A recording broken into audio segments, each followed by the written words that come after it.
আমি এখন আছি পৃথিবীর সবচেয়ে সুন্দরতম এবং পৃথিবীর দীর্ঘতম সমুদ্র সৈকত কক্সবাজারে। আজকে আমরা এক্সপ্লোর করব এটার ন্যাচারাল কিছু বিউটি এবং লোকাল কিছু টুরিস্ট অ্যাট্রাকশন। Let's go. আমার একটা এখানে হিডেন প্লেস আছে যেখানে আমি প্রায় সময় একাই ঘুরতে আসি। এটা হচ্ছে রেজুরকালের মোহনা।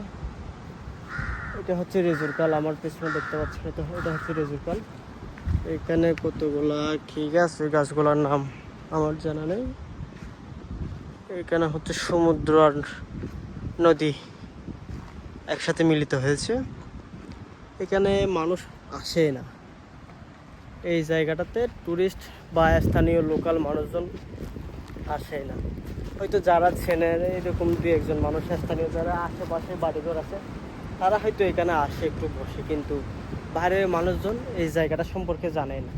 এটা হচ্ছে আমার দেখা সবচেয়ে এস্থেটিক একটা জায়গা, যেটা এই রেজুর মোহনায় অবস্থিত।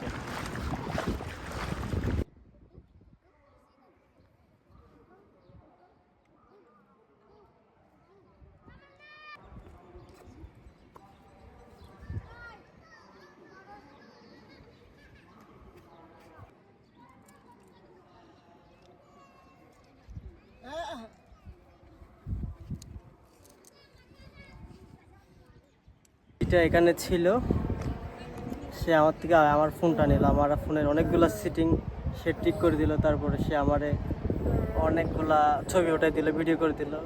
আমি যেগুলো আগে জানতাম না, এখানে যেটা কথাও বলতে পারে না, সে আমার অনেক কিছু আইফোনে ঠিক করে দিল সেটিং। আমার ক্যামেরা অনেকগুলো আগে ঠিক ছিল না, এগুলো সে ঠিক করে দিছে আমার থেকে। কোথায় সে ফোন নিয়ে এলো, ফোন নেওয়ার পর সে ঠিক করে দিছে। ইভেন সে কথাও বলতে পারে না, আমি তারা কিছু বলি না। আমি এদিক দিয়ে আসতেছিলাম, হঠাৎ করে সে আমার কাছে আসলো, আমার কাছ থেকে ফোন আমি দেখতেছিল, সে আমি এই যে ছবি তুলতেছিলাম, তারপর সে আমার থেকে ফোন নিল, সে আমারও কয়েকটা ছবি তুলে দিল, প্লাস হচ্ছে সে আমার ফোনটা ঠিক করে দিল। থ্যাংক ইউ দাদা। হ্যাঁ, তোর নাম কি? সে কথা বলতে পারে না, আমি কিছু বুঝতেছি না আসলে সে কী বলতে চাচ্ছে। ওকে, টাটা।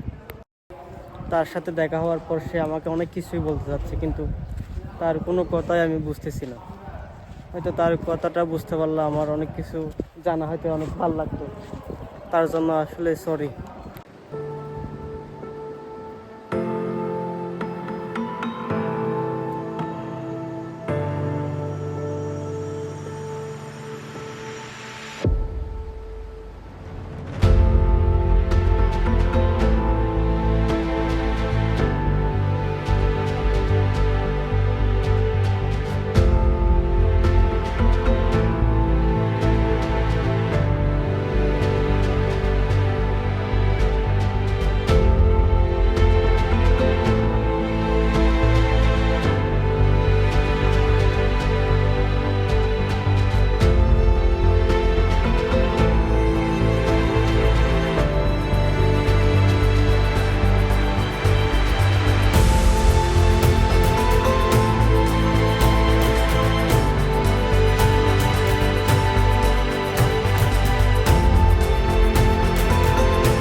Guarda, che bella